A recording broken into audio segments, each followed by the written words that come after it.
Marwadi university మంచి భవిష్యత్తు కోసం తెలుగు విద్యార్థులు ఇష్టపడే యూనివర్సిటీ. కాల్ 9059052378 9059052379. ఎన్ని అంతస్తుల బిల్డింగ్?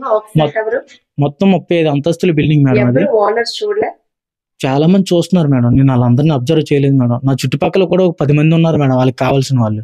ఎవరు కూడా ఆపలేదు మేడం నన్ను కొడుతుంటే. ఆయనతో ఎందుకు పెట్టుకున్నావు నువ్వు, ఆయన స్థాయి ఏంటో నీకు తెలుసా అంటే, సార్ తప్పు అయిపోయింది సార్, మీరన్నా చెప్పండి సార్. నాలుగు కూడా ఏంటి మేడం, ఆయన స్థాయి అంటే ఏం స్థాయి? డిపార్ట్మెంట్ అని చెప్పారు మేడం. డిపార్ట్మెంట్ అని చెప్పగానే పోలీసులు అనగానే మనకి ఎలాగన్నా చిన్న భయం పడుతుంది కదా. ఎందుకు పుడుతుంది? తప్పు చేస్తే తప్పు చేయలేదు కాబట్టి వాళ్ళది ఇది అడ్డ గంజాయి కేసులు ఇరికేస్తానని అన్నారని నేను భయపడి నేను అక్కడి నుంచి బయటికి వెళ్ళిపోవడానికి ఇంకా నాకు ఈ కారణం లేక నేను ఆ విధంగా వాళ్ళు చెప్పినట్టు చేయడం జరిగింది మేడం లెటర్ విషయంలోనే. సో నేను అక్కడి నుంచి బయటకు వెళ్ళిపోయిన తర్వాత వీళ్ళందరూ ఏమన్నారంటే కేసు పెడతాం అది ఇది అని చెప్పేసి అంటే వద్దండి అది అని చెప్పేసి వీళ్ళు కూడా నేను చెప్పాను మేడం, ఇది ఇంతటితో ఆగదు అని చెప్పేసి మేము వెళ్ళిపోతాం అని చెప్పేసి వాళ్ళు ఎక్కడికో సంథింగ్ వెళ్ళి నాకు అక్కడి నుంచి ఇలా జరిగిన తర్వాత నేను వెళ్ళిపోయాను మేడం. వెళ్ళి బాగా నొప్పులు వస్తే రెస్ట్ తీసుకున్నాను మేడం మా ఫ్రెండ్ వాళ్ళ రూమ్లోని. సో శనివారం ఈవినింగ్ వచ్చేసి నాకు 8:30కి ఫోన్ వచ్చింది మేడం. కరెక్ట్గా ఆక్సిజన్ టవర్ సెక్యూరిటీ గార్డ్ అని నాకు ఒక కాల్ వచ్చింది మేడం. అనిల్ అంటే మీరేనా అంటే నేనే సార్ అని చెప్పేసి అంటే ఓకే అని చెప్పేసి కాల్ కట్ చేసిన తర్వాత నెక్స్ట్ పోలీసులు, మీడియా వాళ్ళు, నెక్స్ట్ ప్రజలు, స్విగ్గీ బాయ్స్, ఇంకా something non stop video calls, audio calls, normal calls, ఇంకా నాకు మీకోసం ధర్నా చేస్తున్నారు అండి అంటే నేను ఎవరో ఒకరికి కొంచెం చిన్న చిన్న ఆన్సర్లు ఇచ్చి కాల్ కట్ చేసాను. నిన్న ఒక్కనే అయిపోయి ఉన్నాను మేడం. సో నాకేం చేయాలో అర్థం అవ్వలేదు మేడం. తర్వాత ఏమో ఇలాగా నా కోసం ఎంక్వైరీ చేసి ఇలా మా ఇంటికి పోలీసులు ఇక్కడికి గోల్కొండ మండలం అని చెప్తే ఇక్కడ నుంచి పోలీసులు వచ్చి ఇక్కడ మా అమ్మలు అడిగితే వీళ్ళు కాల్ చేస్తే నేను మాట్లాడాను మేడం. ముందు కేసు ఎందుకులే అనుకున్నారు, కానీ మీకోసం అక్కడ మార్కెట్ లో పనిచేసే వ్యాపారస్తులు, మహిళలు మిమ్మల్ని ఒక బిడ్డగా చూసుకొని ఏం జరిగిందో మా మీడియా ముందే చెప్పారు. అప్పుడు ధైర్యం వచ్చిందా మీకు? నాకు జరిగినప్పుడు మాత్రం ఇది మన ఊరు కాదు కదా అని చెప్పేసి నేను నా మనసులో అయితే ఉంది మేడం, చదువుకున్న ఫ్యూచర్ ఉంది అని చెప్పేసి నేను అక్కడి నుంచి నాకు నేనే తగ్గించుకొని వెళ్ళడం జరిగింది మేడం. ఎప్పుడైతే వీళ్ళందరూ నాకు సపోర్ట్ ఇచ్చి మాట్లాడారో దాని తర్వాత నాకు గుండె ధైర్యం పెరిగింది మేడం. ఇంటి దగ్గర తెలిస్తే ఏమన్నా అవుతుందని భయపడితే మా అమ్మాలు కూడా ఇలా జరిగితే నీ తప్పు ఏం లేనప్పుడు నువ్వెందుకు భయపడతావు అని చెప్పేసి మేము వస్తాము ఆదివారం అని చెప్పేసి నువ్వు ఆదివారం మార్నింగ్ రావడం జరిగింది మేడం. నేను నైటే కొంతమందికి ఇన్ఫార్మ్ చేశాను మేడం, ఇప్పుడైతే నేను రాలేనండి, నేను రేపు సబ్మిట్ అవుతానండి, ఎక్కడికి రమ్మంటే అక్కడికి వస్తాను అని చెప్పేసి అంటే మా అమ్మ నాన్న ఇద్దరు అందరూ వచ్చి మా ఫ్యామిలీ మెంబర్స్ వచ్చి గాజువాక ఆర్కే హాస్పిటల్లో అడ్మిట్ చేశారు మేడం నన్ను. అక్కడ మొత్తం ఎమ్మెల్సీ అవన్నీ చేయించి తీసుకొని అక్కడికి నేనే పోలీసులకు కాల్ చేసి సిఐ గారికి, ఎంవిపి సిఐ గారికి కాల్ చేసి నేనే ఇన్ఫార్మ్ చేశాను మేడం. ఇక్కడ పలానా గాజువాక ఆర్కే హాస్పిటల్ దగ్గర ఉన్నాను సార్ అంటే సార్ వచ్చి నన్ను ఏం జరిగింది అన్నది ఇప్పుడు మీకు ఏదైతే చెప్పానో అదే చెప్పి అక్కడ నన్ను కొట్టారు, తిట్టారు, మీకు ఏం చెప్పానో ఎస్సీ మా లంజ కొడుకు ఎన్ని తిట్టారు అని చెప్పేసి మీకు ఏదైతే చెప్పానో అదే పోలీసు వారికి కూడా నేను చెప్పడం జరిగింది మేడం. దాన్ని బట్టి యాక్షన్ తీసుకుని కేసు ఫైల్ చేశారు మేడం. దాన్ని బట్టి ఇప్పుడు అరెస్ట్ చేస్తామని చెప్పారు మేడం. ఇప్పుడు ఆ అమ్మాయి కూడా మీ పైన కేసు పెట్టిందంట, ఆ విషయం పోలీసులే చెప్తున్నారు, మీకేమైనా తెలుసా? నాకైతే ఆ విషయం ఏది తెలియదు మేడం. కాకపోతే కరెక్ట్ గా పర్ఫెక్ట్ ఎవిడెన్స్ ఏదన్నా కావాలి అనుకుంటే అక్కడ సీసీ ఫుటేజ్ కూడా ఉంటాయి మేడం. మరి మీరు డిమాండ్ చేస్తున్నారా సీసీ ఫుటేజ్ రివీల్ చేయాలని? ఇప్పుడు డిప్లొమా చదివారు, జాబ్ కి అటెండ్ అవ్వడానికి వెళ్ళారు, ఈ లోపు 2 రోజులు స్విగ్గీలో పనిచేస్తే ఎంతో కొంత ఖర్చులకు వస్తుందనే ఉద్దేశంతో ఫస్ట్ డెలివరీకి ఇవ్వడానికి వెళ్ళిన మీకు ఇంత అవమానం జరిగింది. బట్ ఇప్పుడు మీ పైన కూడా కేసు ఫైల్ అయిందని పోలీసులు చెప్తున్నారు, మీ నుంచి ఏం డిమాండ్ చేస్తున్నారు? నా నుంచి ఏంటంటే మేడం అక్కడ చాలా మంది చూసారు మేడం, వాళ్ళందరూ నాకు support madam first of all. Second ఏంటంటే అప్పటికి ఆ అమ్మాయి నేను ఏదన్నా అన్నాను అది ఇది అని చెప్పేసి అంటే ఒకవేళ ఆ అమ్మాయి నేను ఏదన్నా ఉంటే నేను లిఫ్ట్ దగ్గరికి వెళ్ళిపోయి వెనక్కి రాను మేడం. ఎందుకంటే ఆ అమ్మాయి నేను ఏదన్నా అంటే నన్ను ఏదన్నా అంటారని నేను అటు నుంచి అటే వెళ్ళిపోవాలి మేడం. ఆ అమ్మాయి పిలిచినప్పుడు కూడా నేను మర్యాద వెనక్కి వచ్చాను మేడం. నెక్స్ట్ పాయింట్ ఏంటంటే సీసీ ఫుటేజ్ తీస్తే మొత్తం తెలిసిపోద్ది మేడం ఎవరిది తప్పు ఎవరిది రైట్ అన్నది. ఇప్పుడు వరకు ఎంత జరిగింది కానీ మేడం ఆయన ఫోటో కానీ నా ఫోటో స్విగ్గీ ఐడి ఫోటో అందరూ వేస్తున్నారు మేడం. నేను దానికి ఇబ్బంది పడలేదు మేడం, ఎందుకంటే నేను తప్పు చేయలేదు కాబట్టి నేను ధైర్యంగా నించోగలుగుతున్నాను మేడం. ఇప్పుడు సార్ అని పిలవలేనందుకు ఇంత దారుణంగా ఇంత దాష్టికంగా ప్రవర్తించిన ప్రసాద్ 2914 ఫ్లాట్ ఓనర్ మళ్ళొక్కసారి ఆ ఫోటో అందరికి చూపించండి ఐడి ఛానల్ నుంచి చూపిస్తుంది. ఇప్పుడు మీ ఆవేదన అర్థమైంది, దెబ్బలు తిన్న నా ఫోటోలు అందరూ చూపిస్తున్నారు కానీ అతని ఫోటో చూపించట్లేదు. మీడియా ముందు కూడా ఎక్కడ ఆయన ఫోటో గానీ ఏది వేయలేదు మేడం. ఆయన ఫోటో ఇది మేడం, ప్రసాద్ గారి ఫోటో ఇది మేడం. సార్ అని పిలిచిన పిల్లలైనందుకు, అన్నాన్ని పిలిచినందుకు నన్ను తీవ్రంగా హింసించే ఫోటో ఈయన మేడం. పోలీసుల నుంచి మీరేం న్యాయం కోరుతున్నారు ఇప్పుడు? ఆయనకైతే శిక్ష పడాలి మేడం కంపల్సరీ. ఎందుకంటే నా కోసం చాలా మంది ఎస్సీ యూనియన్ తరపుని, నెక్స్ట్ స్విగ్గీ బాయ్స్, నెక్స్ట్ నా తరపుని ఉన్న అక్కడ చూసిన ప్రజలు అందరూ, లేడీస్, అదే మేడం అందరికన్నా ముఖ్యంగా అయితే ఇది ఎంత పోరాటం చేసి ఇంత విజయంగా నాకు ఎంత బాగా సపోర్ట్ చేసింది ఎవరంటే ఆ చుట్టుపక్కల ఉన్న ladies madam. First of all వాళ్ళందరికీ నా తరపుని నిజంగా థ్యాంక్స్ చెప్పినా కూడా సరిపోదు మేడం. వాళ్ళ వల్ల ఇదంతా కూడా నాకు ఊరు కాదు అనుకున్నారు, కానీ మీకు ఎంత సపోర్ట్ గా నిలబడ్డారు. నాకు దాని జరిగింది అక్కడ. అవును మేడం, ఆ ఒక్క ఉద్దేశంతోనే నేను ఏదైనా చేయగలను, ఇంతమంది నా వెనకాల ఉన్నారు అని చెప్పేసి నేను భయపడలేదు మేడం. ఎప్పుడైతే ఈ హాస్పిటల్లో ఉన్న వల్ల నేను ఎవరితో టచ్ లో ఉండలేకపోయాను మేడం.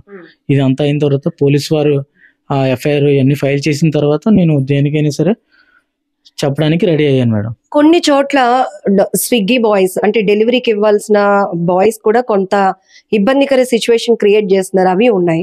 బట్ కొన్ని చోట్ల ఇలా దాడులు జరుగుతున్నటువంటి సంఘటనలు ఉన్నాయి. సో మీ కేసే ఒక ఇన్స్పిరేషన్ గా ఉండాలని అనుకుంటున్నారు? ఖచ్చితంగా మేడం, నా కేసు ప్రజలందరికీ, ప్రతి ఒక్కరికి కూడా ఇది ఒక పెద్ద స్థాయివాడు వేరు, చిన్న స్థాయివాడు వేరు అన్నది కాకుండా అందరూ మనుషులే, ప్రతి ఒక్కరికి కూడా ఒకేలాగా ఉండాలి. ఇప్పుడు స్విగ్గీ వాళ్ళు ఆర్డర్ పెట్టుకున్నారు మేడం, అక్కడ వచ్చేది మాకు 30 రూపాయలు 20 రూపాయలు మేడం ఆర్డర్ మీద.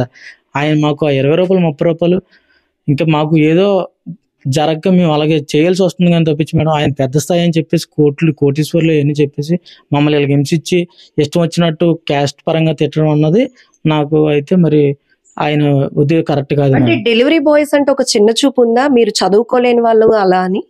అంటే ఇక్కడ చూపే మేడం, డెలివరీ బాయ్స్ మీద మాత్రం ఖచ్చితంగా ప్రతి ఒక్కరు కూడా ఆర్డర్ పెడితే వాళ్ళు ఎక్కడికి కావాలంటే ఏ ఫ్లోర్ అయితే ఆ ఫ్లోర్ మేము కరెంట్ పోయినా సరే లిఫ్ట్ రన్ అవ్వకపోయినా ఎన్ని ఫ్లోర్ అయినా స్టెప్స్ ఎక్కి పైకి తీసుకెళ్ళాలి మేడం. ఎంత మిగులుతుంది అందులో మాకు ఏం మిగలదు మేడం. పొద్దున్నే సాయంత్రం 15 ఆర్డర్లు వేసి ఒక 500 600 అలాగా వస్తాయి మేడం. అది ఏ రోజు ఎంత వస్తాయి కూడా తెలియదు మేడం. అంత కష్టపడి మేము ఊరు వదిలేసుకొని ఇప్పుడు ఈ ఆక్సిజన్ టవర్ లో 29వ ఫ్లోర్ కి వెళ్ళి మీరు 2914 కి ఫిష్ ఆర్డర్ ఇచ్చారు కదా, ఆ ఒక్క ఆర్డర్ కి మీకు ఎంత వచ్చింది? అక్కడ నాకు 50 రూపీస్ అలాగ వస్తే అందులో 25 రూపీస్ కట్ అయిపోయింది మేడం. అందులో నాకు వచ్చింది 30 రూపీస్ మేడం. అవును మేడం. ఇదంతా ఎందుకు చెప్తున్నామంటే స్విగ్గీ బాయ్స్ అంటే డెలివరీ బాయ్స్ ఎంత కష్టపడతారు, వాళ్ళ స్థితిగతులు వేరు, వాళ్ళ ఎడ్యుకేషన్ వేరైనప్పటికీ కొన్నిసార్లు వాళ్ళ క్వాలిఫికేషన్ కి తగ్గట్టు జాబ్స్ రాక అలా అని ఖాళీగా ఉండడం ఎందుకు, మనపైన ఆధారపడ్డ కుటుంబ సభ్యులకి ఏదో రకమైన చేయూత ఇవ్వాలి, ఫైనాన్షియల్ గా మనం కూడా స్టేబుల్ అవ్వాలనే ఉద్దేశంతో వాళ్ళు ఇలాంటివి చూస్ చేసుకుంటూ ఉంటారు, అంతే కదా? ఈ క్రమంలోనే కదా మీరు అది ఇప్పుడు ఏదైనా సరే మనీతోనే కదా మేడం కుడిపడి ఉంది. ఎంతో కొంత వస్తే జోలో రూపాయి ఉంటే మనకు దేనికైనా ఒక మంచినీళ్ళు తాగాలన్నా ఒక 20 రూపాయలు ఉండాలి కదా మేడం. సిటీలోకి వెళ్ళిన తర్వాత ఎంతో కొంత మన చేతిలో ఉంటే బెటర్, సాయంత్రంకి వేస్తే ఒక 500 వస్తాయి అనే ఉద్దేశంతో నేను స్విగ్గీ. ఇప్పుడు ఈ సమస్య అనేది మీ ఒక్కరిది కాదు, అందరూ ఓన్ చేసుకున్నారు. ఇక్కడ ఈ మౌనిక పని మనిషిగా పనిచేస్తున్న ఆమె ఎవరైతే ఉన్నారో ఆమెకి మా ఛానల్ నుంచి మీరు రిక్వెస్ట్ ఏమైనా పెడతారా? అంటే తను అక్కడ ఓనర్ దగ్గర పనిచేస్తుంది కాబట్టి భయపడి ఉండొచ్చు, కానీ ఇప్పుడు ఆ అమ్మాయి పట్ల మీరు అసభ్యంగా ప్రవర్తించారని, అందుకోసమే అతను కొట్టాడని, అందుకోసం ఆమె మీ పైన కూడా కంప్లైంట్ ఇచ్చిందని పోలీసులు చెప్తున్నారు. కాబట్టి మీరు ఆమెకి, మీరు ఇందాక ఒక అక్కలాగా అని అన్నారు కదా, మీరు ఏం రిక్వెస్ట్ చేస్తారు? నేను రిక్వెస్ట్ చేసేది ఏంటంటే మేడం, నా తప్పు ఉందో లేదో ఆవిడకి కూడా తెలుసు మేడం. సో నేను వెళ్ళాను, ఆర్డర్ ఇచ్చాను, ఆవిడ కిందకు వచ్చి కూడా చెప్పారు మేడం తప్పు లేదు అన్నట్టు. మళ్ళీ ఇప్పుడు కేసు ఎందుకు పెట్టారో కూడా నాకు ఇప్పటికీ కూడా తెలియలేదు మేడం. అవును, అతనికి నెక్స్ట్ ఇంకోటి ఏంటంటే మేము కంప్లైంట్ ఎప్పుడో రేజ్ చేశాం మేడం. ఎప్పుడైతే ఇది ఇష్యూ జరిగిందో పోలీసులు ఇదంతా చేయడం వల్ల ఆవిడ నిన్న కంప్లైంట్ చేసినట్టు మాకు కొంతమంది ఫోన్ చేసి చెప్పారు మేడం. దానివల్ల ఏంటంటే ఆ అమ్మాయి నేను ఏమనుకుంటా కంప్లీట్ చేశారు మేడం. వాళ్ళకి ఏ ఆప్షన్ లేక ఆ విధంగా అక్కడ ఆ అమ్మాయి ఉంది కాబట్టి ఆ అమ్మాయి ద్వారా ఏదో ఒకటి రివెంజ్ చేసి ప్లాన్ చేయాలని చెప్పేసి వాళ్ళు ఇలా చేయడం జరిగింది. ఇదంతా తేలాలంటే ఏముండాలి ఆధారం? ఖచ్చితంగా సీసీ ఫుటేజ్ ఉండాలి మేడం. ఇన్ని రోజులు అయింది కానీ సీసీ ఫుటేజే నేను ప్రొడ్యూస్ చేయమంటున్నాను మేడం. అందులో తప్పు ఎవరిదో రైట్ ఎవరిదో, నేను ఎంతసేపు ఉన్నాను అమ్మాయి దగ్గర, కిందకు వచ్చిన అన్ని ఎంత హింసించారు అన్నది అక్కడ అంతా సీసీ ఫుటేజ్ లో రికార్డ్ అవుతుంది కదా మేడం. అంత పెద్ద బిల్డింగ్ ఉంది మేడం, అందులో కంపల్సరీ సీసీ ఫుటేజ్ అన్నది ఉంటుంది మేడం. అనుమానం ఉంటుంది మేడం. చిన్న సొందు నుంచి కూడా పెద్ద ఇది కూడా ఉంటుంది మేడం. అది ఒకటి తీస్తే ఏంటన్నది నేను అమ్మాయిని ఏమి అన్నాను ఏంటో అన్ని తెలిసిపోతాయి మేడం. ఈ నన్ను ఎంతసేపు కొట్టారు, నేనేం చేశాను, అదంతా కూడా అక్కడ సీసీ ఫుటేజ్లో రికార్డ్ అవుతుంది మేడం. నా చుట్టూ ఎంతమంది ఉన్నారు, ఈ డెలివరీ బాయ్స్ ఏం చేశారు, గేట్ దగ్గర ఉన్న ఆడవాళ్ళందరూ నా కోసం ఏం చేశారు అన్నది కూడా ఆ సీసీ ఫుటేజ్లో ప్రతిదీ కూడా ఉంటుంది మేడం. నేను బయటికి వెళ్ళినంత వరకు కూడా గేట్ బయటికి వెళ్ళి నన్ను ఇలాగా అంటే నాదే తప్పు అన్నట్టు క్రియేట్ చేసేలాగా ఆయన నన్ను షర్ట్ ప్యాంట్ తీసేస్తే తల దించుకొని వెళ్తే ఇంక ఈడపోతలే అని చెప్పేసి ఆయన ఆ విధంగా చేయడం జరిగింది మేడం. నన్ను ఇది ఇప్పుడు అనిల్ చెప్తున్నది ఖచ్చితంగా నాపై ఇంత దాష్టికంగా ప్రవర్తించినటువంటి ప్రసాద్ ఫోటో మీడియా ద్వారా అందరికీ తెలియాలి. దాంతో పాటు ఏదైతే ఇప్పుడు నాపై తిరిగి అభాండం వేయడానికి కేసు నుంచి డైవర్షన్ కోసం ఆ అమ్మాయిని నేనేదో అసభ్యంగా ప్రవర్తించినట్టు తిరిగి కేసు పెట్టించారు. ఖచ్చితంగా ఐ డ్రీమ్ ఛానల్ ద్వారా కూడా రిక్వెస్ట్ చేస్తున్నాను, అమ్మాయి వాస్తవం చెప్పాలని ఒక అక్కలాగా తనని ట్రీట్ చేస్తూ నేను అడుగుతున్నాను. ఎందుకంటే నేను డిప్లొమా చదివాను, జాబ్ కోసం ట్రై చేస్తూ ఒక 2 రోజుల పాటు స్విగ్గీలో లాగిన్ అవ్వడం వల్ల ఎంతో కొంత ఖర్చులకు వస్తుందన్న ఉద్దేశంతో ఫస్ట్ డెలివరీ చేసిన నాకు ఇలాంటి బ్యాడ్ ఎక్స్పీరియన్స్ వచ్చింది. ఇంకా నేను ఆత్మస్థైర్యంతో ముందుకు వెళ్ళగలుగుతున్నాను కాబట్టి సరిపోయింది. మరొకరు అయితే గనక వాళ్ళు ఏం చేసుకోవడానికైనా సిద్ధపడతారు, అంత అవమానం నాకు జరిగిందని చెప్తున్నాడు. అలానే తనకు న్యాయం జరగడంతో పాటు సీసీటీవీ రికార్డు కూడా మీడియా ద్వారా పోలీసులు రివీల్ చేయాల్సిన అవసరం ఉందని కూడా డెలివరీ బాయ్ అనిల్ చెప్తున్నాడు. విశాఖ జిల్లా సీతమ్మ దారిలో ఉన్న ఆక్సిజన్ టవర్ లో ఫుడ్ డెలివరీ ఇవ్వటానికి వెళ్ళినటువంటి డెలివరీ బాయ్ అనిల్ పై ఫ్లాట్ నెంబర్ 2914 ఓనర్ ఎవరైతే ప్రసాద్ ఉన్నారో ఎంత అనుచితంగా దాడి చేశారో మీ అందరికీ తెలిసిన విషయమే. సో ఇప్పుడు మనం డెలివరీ బాయ్ వాళ్ళ సొంత ఊరికి వచ్చాం, వాళ్ళ అమ్మ నాన్నతో అలాగే చుట్టుపక్కల వాళ్ళతో కూడా ఒకసారి మాట్లాడదాం. ఏం జరిగింది, ఇది 21వ తేదీన రాత్రి వెలుగు చూసినప్పటికీ ఇప్పటికీ కూడా పోలీసులు ఇన్వెస్టిగేషన్ జరుగుతూనే ఉందని చెప్తున్నారు. ఒకవైపు ప్రసాద్ పైన పలు సెక్షన్స్ కింద కూడా కేసు ఫైల్ చేశాము, అందులో అట్రాసిటీ కేసు కూడా ఉందని చెప్తున్నారు. మరొక వైపు ఈ డెలివరీ బాయ్ అనిల్ అక్కడ పని మనిషిగా చేస్తున్న మౌనికపై అసభ్యంగా ప్రవర్తించడం వల్లే కొట్టాను అని ప్రసాద్ వివరణ ఇవ్వడంతో ఇటు ఆ అమ్మాయి ఇచ్చిన కంప్లైంట్ మేరకు డెలివరీ బాయ్ అనిల్ పై కూడా కేసు ఫైల్ చేశామని ఏసీపీ చెప్తున్నారు. అసలు ఏం జరిగింది, తల్లిదండ్రుల దగ్గర ఏ పిల్లలు అబద్ధం చెప్పరు కదా, ఏం జరిగింది, అసలు వీళ్ళకేం చెప్పాడు అనిల్ ఇంటికి వచ్చిన తర్వాత, ఆ విషయాలు తెలుసుకుందాం. ఇది 21వ తేదీన జరిగింది కదండి. ఆ తర్వాత మీ అబ్బాయి ఎప్పుడు మీ ఇంటికి వచ్చాడు? హాస్పిటల్లో కూడా జాయిన్ అయినట్టున్నాడు. జాయిన్ అవ్వలేదమ్మా, అప్పటికి గొడవ జరిగింది అనే సంగతి మాకు కూడా తెలియదు. శనివారం నైట్ 9:30కి మాకు రోలుగుంట మండలం నుంచి పోలీస్ కానిస్టేబుల్స్ ఇద్దరు వచ్చారు. ఇద్దరు వస్తే మమ్మల్ని అడిగారు, మీ అబ్బాయి ఎక్కడున్నారు అలాగని. మీ అబ్బాయి ఎక్కడున్నారంటే వైజాగ్ వెళ్ళాడు బాబు పని చేసుకోవడానికి అని చెప్పేసి అన్నాం. మేము ఏం పని చేయడానికి వెళ్ళారా అని అడిగారు. ఏదో పనిలో జాయిన్ అవుదామని వెళ్ళాడు, ఖాళీగా ఉంటున్నావు ఎవరా ఇంటి దగ్గర, ఏదో పని చేసుకోరా అని చెప్పేసి అన్నానని వైజాగ్ వెళ్ళిపోయి ఏదో పని చేసుకుంటానని వెళ్ళాడు. వెళ్ళిన తర్వాత ఎప్పుడు లక్ష్మీవారం వెళ్ళారమ్మా, ఏదో పనిలో జాయిన్ అవుతానని చెప్పేసి మాకు శనివారం నాడు రాత్రి 10:30 గంటలకి 9-10:30 గంటలకి పోలీసు కానిస్టేబుల్స్ ఇద్దరు ఇంటికి వచ్చి మమ్మల్ని అడిగారు, మీ అబ్బాయి అక్కడికి వెళ్ళారు అలాగని చెప్పేసి. అంటే పనిలోకి వెళ్ళాడు బాబు అని చెప్పేసి అన్నాం. దేని గురించి అంటే మీ అబ్బాయికి చిన్నదే ఈ గొడవ ఏదో ఉంది అక్కడ, గొడవలోని ధర్నా చేస్తున్నారు మీ అబ్బాయి కోసం అక్కడ చాలా మంది లేడీస్ అని చెప్పేసి చెప్పడం జరిగింది. అది మాకు తెలియదమ్మా. మరి మీ అబ్బాయి గురించి అక్కడ కొంచెం ఏదో ఇన్సిడెంట్ జరిగిందంట, అక్కడ చాలా మంది ధర్నా చేస్తున్నారు అని చెప్పేసి అంటే మా అబ్బాయికి ఫోన్ చేసామమ్మా. అప్పుడు ఎక్కడున్నా బాబు అంటే ఎక్కడే వైజాగ్లో ఉన్నానని చెప్పేసి అన్నారు. ఏం చేస్తున్నావు అంటే పడుకున్నాను నాన్న అని చెప్పేసి అన్నారు. బాబు నీ గురించి ఏదో ధర్నా జరుగుతుందంట, ఏంటంటే ఏం ధర్నా, నువ్వు అక్కడ కానీ ఉన్నావా ధర్నాలోని, దేని గురించి అన్నా ధర్నాలో నువ్వు ఉన్నావా అని నేను అడిగాను. అడిగితే అప్పుడు చెప్పాడు మా అబ్బాయి, నేను దేని గురించి ధర్నా చేయలేదు నాన్న, నేను ఎందులోకి వెళ్ళలేదు, కాకపోతే నాకు డెలివరీ ఇవ్వడం కోసం ఇలా జాయిన్ అయినాను. ఒకరోజు జాయిన్ అయ్యి డెలివరీ ఇవ్వడానికి వెళ్తే ఆ ఓనర్ గారు నన్ను కొట్టారు. నన్ను కొట్టిన తర్వాత చాలా సేపు అక్కడ అరెస్ట్ చేశారు, కర్రతో కొట్టారు అని చెప్పేసి అక్కడ జరిగిన విషయాలన్నీ నాతో చెప్తున్నాడు. చెప్తుంటే పక్కనే ఎవరు లేరు, ఒకడే పడుకొని ఉన్నాడు. లేపు అడిగినాం మేము, ఫోన్ చేస్తే లేచినాడు, కొంచెం డల్గా మాట్లాడుతున్నాడు. ఏం బాబు అని చెప్పేసి అంటే ఈ విషయం అంతా చెప్తున్నాడు. ఇలాగా ఎందుకు కొట్టారు, ఏం జరిగింది ఆ రోజు? కొట్టారు అంటే ఎందుకంటే మాకు మా అబ్బాయి చెప్పిన ఇన్ఫర్మేషన్ అయితే డెలివరీ ఇవ్వడానికి వెళ్ళాను, వెళ్ళిన తర్వాత ఒక అమ్మాయి వచ్చింది, ఆ ఇంట్లో పనిచేసే వాళ్ళు అనుకున్నాను. అమ్మాయికి డెలివరీ ఇచ్చాను నేను. డెలివరీ ఇచ్చిన తర్వాత తీసుకొని మన వెంటనే మళ్ళీ లిఫ్ట్ దగ్గరికి వెళ్ళిపోయాను. అంతట్లోని వెనకాల ఆ సార్ రమ్మన్నారని మళ్ళీ అమ్మాయి వచ్చి నన్ను పిలిచింది. వెళ్ళాను. ఎందుకన్నా, ఎందుకు పిలిచారన్నా అనే మొక్క అన్నాను నేను. అంటే నేను నీకు అన్న ఏంట్రా, నేను నీకు అన్ని అన్నయ్యనా, నువ్వు నాకు కానీ తమ్ముడు ఎవడోరా నువ్వు అన్న అనడానికి సార్ అని పిల్లలు కదా అని చెప్పేసి సీరియస్ పడ్డాడట. నేను ఏం తప్పు పెట్టన్నాను సార్ అని చెప్పేసి అన్నారంట. ఈ స్పీడ్లోని మాకు ఇటు సైడ్ నుంచి అన్న అనే మాట మాకు ఎక్కువ వచ్చేస్తుంది అమ్మా. ఈ సార్ అనే మొక్క మాకు రాదు. అన్న అనే మాట ఎక్కువ చెప్పన్నా ఏంటన్నా, ఏం లేదంటే ఏ గురు ఇలా చెప్పగలం కానీ సార్ అనే మొక్క మాకు త్వరగా రాదు. అందు గురించి ఆ మొక్కను నీ స్థాయి ఏంట్రా, నా స్థాయి ఏంట్రా, నువ్వేమో ఆఫ్టర్ ఒక డెలివరీ బాయ్వి, నన్ను అన్న అనవేంటి, నువ్వు సార్ అని పిలవాలి కదా అని చెప్పేసి సీరియస్ పడి గొడవ పడ్డాడట. గొడవ పడితే సార్ ఏది లేదు సార్, నేను వెళ్ళిపోతానులేండి, మీకు ఎలాగ డెలివరీ ఇస్తాను కదా అని బ్యాకప్ వెనక్కి మళ్ళేసాడంట. వెనక్కి మళ్ళేసి లిఫ్ట్ దగ్గరికి వెళ్ళాడట. లిఫ్ట్ దగ్గరికి వెళ్తే తొందరగా లిఫ్ట్ రాలేదు. అంటే కింద నుంచో పై నుంచో మొత్తానికి ఈ ఉండేది 29 ఫ్లోర్లు పైన ఉన్నాడట. అంటే ఇంకా 36 ఫ్లోర్లు ఇంకా పైన ఉన్నాయంట. మొత్తం ఆ ఫ్లాట్ మొత్తం 36 ఫ్లోర్లు, 29 ఫ్లోర్లు అక్కడ ఉంటే ఆ లిఫ్ట్ రాక వెయిట్ చేస్తుంటే కాలర్ పట్టుకొని లాగి కొట్టాడట. మా అబ్బాయి మాతో చెప్పిన విషయం. కాలర్ పట్టుకొని కొడితే ఇలాగ అడ్డుకున్నాడట మేడం. అడ్డుకుంటే అయినా సరే కొట్టాడట. కొడితే నన్ను కొట్టేస్తున్నాడు అని చెప్పేసి భయంతో లిఫ్ట్ రాలేదు కదా అని చెప్పేసి మెట్ల మార్గంలోనే త్వరగా వెళ్ళిపోదాం అని చెప్పేసి మెట్ల మార్గంలోకి వెళ్ళిపోతాడంట. 29 ఫ్లోర్లు కంటిన్యూగా దిగొచ్చాడు మేడం.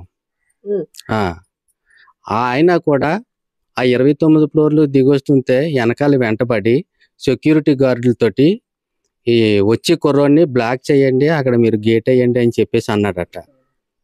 ఆ ప్రసాద్ అనే అతను గేట్ వేసారట. ఈ ఎంత ఫాస్ట్ గా వచ్చినా సరే గేట్ వేసేస్తే బయటికి వెళ్ళలేరు కదా మేడం ఎవరైనా. అక్కడికి వచ్చి ఆగిపోయాడట. ఆగిపోతే వచ్చి కొట్టేస్తున్నాడంట. కొట్టేస్తుంటే ఆ పక్కనే చాలా మంది అందరూ చూస్తుంటారు. ఆ ఫ్లాట్ లో ఉన్న వాళ్ళు కొంతమంది వచ్చారట. వచ్చినా ఎవరు ఏమనలేదట. సెక్యూరిటీ గార్డులు కూడా అక్కడ ఉన్నారట. వాళ్ళు కూడా ఏమనలేదట. కొడుతుంటే నేను ఏం తప్పు చేసినాను సార్, మిమ్మల్ని నేను ఏదన్నా అన్నానా, ఏమన్నా చేశానా, మమ్మల్ని ఎందుకు కొడుతున్నారు సార్, ఏదో డెలివరీ ఇవ్వడానికి వచ్చాను అంతవరకే కదా సార్, నేనేమన్నా తప్పు చేశానా అని చెప్పేసి అన్న. అంటే ఆ అమ్మాయిని నువ్వు మేడం అని అనలేదు కదరా అని చెప్పేసి అన్నారట. నన్ను అన్న ఏంట్రా నువ్వు అని చెప్పేసి అన్నారట. అనేది ఎలాగని చెప్పేసి కొడుతూనే ఉన్నాడంట మేడం. కొడుతూనే ఉంటే ఆ వెనకాల సెక్యూరిటీ గార్డులు వాళ్ళు చాలా మంది, తర్వాత ఆ స్విక్కీలో పనిచేసి కుర్రలు 10 మంది కుర్రలు గేట్ దగ్గర వెయిట్ చేస్తున్నారు. వాళ్ళు పార్సల్ తెచ్చి ఆ తర్వాత బజార్, అక్కడ ఏదో బజార్ ఉందట. ఆ బజార్లను కూడా చాలా మంది ఆడవాళ్ళు మగవాళ్ళు చూస్తున్నారంట. చూస్తుంటే వాళ్ళు కూడా అడిగారట, ఆ బాబుని ఎందుకు కొడుతున్నారు మీరు, అంత దారుణంగా ఎందుకు కొడుతున్నారు అని చెప్పేసి. అంటే మీకు సంబంధం ఏంటమ్మా, మీరు బయట ఉన్నారు కదా, మీరు బయట ఉన్న వాళ్ళు మీకు సంబంధం, మీరు వెళ్ళిపోండి, ఈ కుర్రాడు ఏం చేశాడు మీకు తెలుసా, అందుకే కొడుతున్నాను అని చెప్పేసి ఆయన వాళ్ళకి చెప్పడం జరిగిందంట. వాళ్ళేమో మరి బయట ఉన్న వాళ్ళు ఎవరు అడగలరమ్మా, ఏదో తప్పు చేసినాడు అని చెప్పేసి అని అనుకుంటారు తప్ప. అప్పటికే బట్టలు కూడా ఇప్పించాడు లేదమ్మా, మా అబ్బాయి బట్టలు కూడా ఇప్పించడం లేదు. తర్వాత కొట్టేసిన తర్వాత బట్టలు ఇప్పేమన్నాడట. కొట్టేసిన తర్వాత బట్టలు ఇప్పించేసి ఈ రూమ్ ఉంటది కదమ్మా, సెక్యూరిటీ గార్డుకి ఒక రూమ్ ఉంటది కదమ్మా, ఆ రూమ్ లోకి తీసుకెళ్లి బలవంతంగా లెటర్ రాయించాడంట. అంటే బయట ప్రజలు అడిగారు, అబ్బాయి తప్పు ఏంటి, కొట్టారేంటి మీరు అని చెప్పేసి అని అడిగితే, నా వల్లే తప్పు జరిగింది అన్నట్టుగా బలవంతంగా లెటర్ రాయించుకొని సంతకం పెట్టించుకున్నారట. ఒక లెటర్ రాశాడటమ్మా. లెటర్ రాసిన తర్వాత ఈ కొట్టిన తీవ్రత మీద కొంచెం షేక్ వస్తుందమ్మా, ఎవరికన్నా కొంచెం ఒడుకులా వస్తుంది కదా, దాని మీద లెటర్ బాగా రాయక అర్థం కాక బాగా రాయని చేసి మళ్ళీ కొట్టుకుంటే ఇంకో 2 లెటర్లు రాయించాడటమ్మా అతను. అంటే ఈ లెటర్ రాయించి మళ్ళీ ఇంకో లెటర్ రాసి దాని మీద సంతకం చేయించుకొని నా వల్లే తప్పు జరిగింది అన్నట్టుగా రాయించుకొని బట్టలు ఇప్పేసి నువ్వు వెళ్తే, బట్టలు ఇప్పేసి బయటికి వెళ్తేనే నిన్ను వదులుతాను, లేకపోతే వదలని చెప్పేసి అన్నారట. మీది ఏ ఊర్రా అని అడిగాడట అమ్మ. ఎప్పుడు ఫస్ట్ లోనే గొడవ పడినప్పుడు పైన మాది నర్సీపట్నం సార్ అని చెప్పేసి అన్నారట. నర్సీపట్నం అయితే నిన్ను నర్సీపట్నం ఏరియాలోనే గంజాయి కేసులు ఎక్కువ ఉంటారు, అక్కడ నిన్ను ఇరికించేయగలను, నేను డిపార్ట్మెంట్ వాడిని అని చెప్పేసి అన్నారట. సార్ నేనేం చేశాను సార్ అని చెప్పేసి అప్పుడు కూడా బతిమలాడినట. ఏదైనా సరే నిన్ను మాత్రం చాలా దారుణంగా డిపార్ట్మెంట్ లో పని చేస్తున్నాను, డిపార్ట్మెంట్ వాళ్ళని అని చెప్పేసి అన్నారట అతను. కొట్టేసి బట్టలు ఇప్పేసి లెటర్ రాయించేసుకొని, సార్ నా వల్ల తప్పు ఉంటే ఆ అమ్మాయిని పిలిపించండి, ఆ అమ్మాయిని పిలిపించిన తర్వాత మీరే అడగండి అని చెప్పేసి చాలా మంది అక్కడ ఆ అపార్ట్మెంట్ వాళ్ళు కింద ఉంటే ఓ 10-15 మంది ఉంటే వాళ్ళ దగ్గర కూడా అడిగించారట. అమ్మ ఏం లేదా సార్, మేము డెలివరీ ఇచ్చాడు, వచ్చాను, వెళ్ళిపోయాను, అంతవరకేనండి, నాకు ఏం చేయలేదండి అని చెప్పేసి ఆ అమ్మాయి కూడా అన్నదంట. ఇందులో నా వల్ల తప్పేం లేదండి, అయినా నన్ను కొడుతున్నారు అని చెప్పేసి అన్నారు. ఇప్పుడు ఆ అమ్మాయి మీద అంటే ఆ అమ్మాయి పట్ల అసభ్యంగా ప్రవర్తించడం వల్లే కొట్టానని ఈ ఓనర్ చెప్తున్నాడట ప్రసాద్. మరి జరిగినది కప్పుపుచ్చుకోవడానికి ఏదో చెప్తారు కదమ్మా. ఇప్పుడు మా అబ్బాయిని కోర్టు కోసం కోర్టు విద్యలు అన్నట్టు ఇక్కడి నుంచి అక్కడికి పంపించి ఏదో పని చేసుకోరా నాయన అని చెప్పేసి పంపించిన తర్వాత ఏదో పనిలో జాయిన్ అయిన తర్వాత ఏ దొంగతనమో ఏదో చేసుకునేవాడు అయితే ఎక్కడైనా దొంగతనం చేసుకుంటాడు. కానీ అంత కష్టపడి మేము ఎలాంటి వాళ్ళు తెలుసు, అదో ఆడవాళ్ళు ఉన్నారు, మా పిల్లడు అలాంటి తప్పు ఎప్పుడు కూడా చేయలేదమ్మా. ఆడవాళ్ళు అన్న అక్క అమ్మ అలాగానే పిలుస్తారు, కనీసం ఇంకా ఎవరితోనూ కూడా సరిగ్గా మాట్లాడరమ్మా. మా పిల్లలు అలాంటిది అతన్నే అన్న అని పిలిచినప్పుడు ఆవిడ్ని అసభ్యకరంగా మాకు మాట్లాడి ధైర్యం కూడా మాకు ఉంటుందా? ఉంటామా? అంత పెద్ద అపార్ట్మెంట్లోకి వెళ్ళి ధైర్యం మేము చేయగలమా? ఏం చదువుకున్నాడండి? డిప్లొమా చేసాడు. ఎప్పుడు జాయిన్ అయ్యాడు స్విగ్గీలో లక్షవారం జాయిన్ అయ్యాడమ్మా. 20 తారీఖు 21 ఇక్కడ బయలుదేరి వెళ్ళి అక్కడ జాయిన్ అయ్యి వెంటనే మళ్ళీ అదే రోజు శుక్రవారం నాడు ఆ పనిలో జాయిన్ అయినాడు. సోమవారం నాడు అంటే వెళ్ళిన రోజు ఇంటర్వ్యూకి వెళ్ళాడట. దేనికి ఇంటర్వ్యూకి వెళ్తే శనివారం నాడు జాయిన్ అవ్వు అని చెప్పేసి ఇంటర్వ్యూ లెటర్ ఇచ్చిందంట. ఇంటర్వ్యూలోకి వెళ్తున్నా, వెళ్ళేటప్పుడు ఖాళీగా ఉండడం ఎందుకు అని చెప్పేసి స్విగ్గీలోనే లాగిన్ అయ్యి మొత్తానికి ఏదోలాగా ₹1 డబ్బులు వస్తాయి కదా, మన ఖర్చుల కన్నా పని చేస్తాయి కదా అని చెప్పేసి వెళ్తే ఈ విధంగా మా అబ్బాయి కూడా ఇదే ఫస్ట్ ఆర్డర్ ఆడికి, అదే జాయినింగ్. ఆ పట్టుకెళ్ళిన దగ్గర ఇలా జరిగింది. దాని గురించి మా అబ్బాయి ఎలా అంటాడో ఈ ఊరందరికీ తెలుసమ్మా. ఎవరిని కూడా ఏ అమ్మాయినన్నా ప్రేమించేలాగుంటే ఎన్నట్టే ఉండిపోను, అది కూడా లేదు. నేను కూడా చాలా చెట్లు అడిగాను, ఏ అమ్మాయినన్నా నువ్వు ప్రేమిస్తే చెప్పరా నీకు పెళ్లి చేస్తానంటే, నేను ఎవరిని ప్రేమించలేదు, నిన్న మీకు నచ్చిన అమ్మాయిని పెళ్లి చెయ్యండి అని చెప్పేసి మాతో ఎన్నో చెట్లు చెప్పాడు. మా ఇద్దరు పిల్లలు కూడా అలాంటి వాళ్ళు కాదమ్మా. మమ్మల్ని కాకపోయినా మా పక్కన ఉన్న వాళ్ళు కూడా మీరు అడగవచ్చు. అలాంటి కుర్రలు చాలా నెమ్మదమ్మా, మనసులో దాచుకుంటారు తప్ప బయటికి వినిపించలేరమ్మా ఏది కూడా. సరే మాకు ఎందుకు ఫోన్ చేసి చెప్పలేకపోయాడమ్మా, మేము ఎక్కడ బాధపడుతున్నాం కానీ మాకు చెప్పలేదమ్మా. ఏదో ఇలాగ అయిపోతుందేమో అని అనుకున్నాడు తప్ప భయపడతారు వాళ్ళు, ఏమైపోతారు అలాగని మాకు చెప్పడం మానేసి. ఆ అమ్మాయి పని మనిషి మౌనిక కూడా కేసు పెట్టిందట, ఆ విషయం చెప్పారా పోలీసులు? తెలియదమ్మా మాకు, ఆ విషయాలు మాకే తెలియలేదమ్మా. ఇప్పుడు అలాగే సాక్షి చెప్పింది కదమ్మా, మళ్ళీ ఇప్పుడు రివర్స్ గా మళ్ళీ ఇలా పెట్టింది. నన్ను ఏమనలేదు, నాకు డెలివరీ ఇచ్చేసి వెళ్ళిపోయాడు అని చెప్పింది కదమ్మా. ఆ రోజు మళ్ళీ ఈ రోజు ఇలాగ మాట్లాడుతుందమ్మా. రాత్రి 10 గంటలకు వచ్చి పోలీసులు చెప్పేసరికి మాకు నిద్ర లేదమ్మా. అసలు తెల్లవారుజామున లేచిపోయి వైజాగ్ వెళ్ళిపోయి అబ్బాయి ఎక్కడ ఉన్నాడో చూసుకొని హాస్పిటల్లో జాయిన్ చేసి అక్కడ ఎన్ని బాధలు పడ్డామన్నదే ఆ దేవుడికే తెలుసమ్మా. మేము చేసిన పని అక్కడ మాకు ఆశ్రయం ఇచ్చేవారు ఎవరు లేరు. కానీ ఎక్కడెక్కడో మసులుకుంటూ ఎక్కడెక్కడో తిరుగుకుంటూ ఈ పోలీస్ స్టేషన్ అంట, హాస్పిటల్ అంట, దేవులాడడం మీరు 2 రోజులు అక్కడ నరకం అనుభవించినాం అమ్మ. మేమైతేనే మా పిల్లడు ఏదో చక్రంగా బతుకుతాడు అని చెప్పేసి అనుకున్నాం. అక్కడికి వెళ్ళిన తర్వాత వీళ్ళు తాపులు తింటారు, ఇలా ఒకరి చేత మేము గర్భంగా పెంచుకొని ఆయన చేతిలోనే దెబ్బలు తినేటట్టు ఆ విధంగా అక్కడ చేశారమ్మా మాకు. ఇప్పుడు ఈ పని మనిషి ఎవరో తెలియటం లేదు. పని మనిషి కంప్లైంట్ ఇచ్చిన విషయం కూడా బయటకు రాలేదు, కేవలం పోలీసులు మాత్రమే చెప్తున్నారు.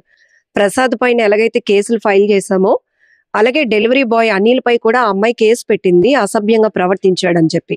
నమ్ముతున్నారా మీరు? మా పిల్లడికి అలాంటి స్వభావం ఉంటే, అలాంటి గుణాలే ఉంటే ఎన్నంటే ఉంటాడమ్మా. అంత దూరం వెళ్ళి ఎవరి మీద చెయ్యడమ్మా. ఏ అమ్మాయినన్నా ప్రేమించి పెళ్లి చేసుకుని లేదంటే అమ్మాయిని ఇక్కడ తీసుకొచ్చి నాన్న నేను ఈ అమ్మాయిని ప్రేమించానని పెళ్లి చేయండి అని చెప్పగల కెపాసిటీ కూడా ఆడికి లేదమ్మా. నేను ఎన్నోసార్లు అడిగానమ్మా, నేను పెళ్లి చేసుకున్నా అన్న అంటే ఏ పనిలో నన్ను తిరుపతి నేను పెళ్లి చేసుకుంటున్నాను అనుకుంటూ వచ్చాడమ్మా. ఇప్పుడు వరకునా పెళ్లి చేసేద్దామని చెప్పేసి మేము కూడా, చిన్నపిల్లడు ఎదిగేసి వస్తున్నాడు, పెద్ద పిల్లడు కూడా ఎదుగున్నాడు, పెళ్లి చేసేద్దాం అనుకుంటే ఏ పనిలో నన్ను స్థిరపడి అప్పుడు చేసుకుంటాను నాన్న అనుకుంటూ వచ్చాడు తప్ప అలాంటి విషయంలో ఆడపిల్ల అంటే అలాంటి పనులు జరగవమ్మా. ఆడపిల్ల మీద చాలా గౌరవం అడిగి శక్తి ఉండాలి కదమ్మా అని చెప్పేసి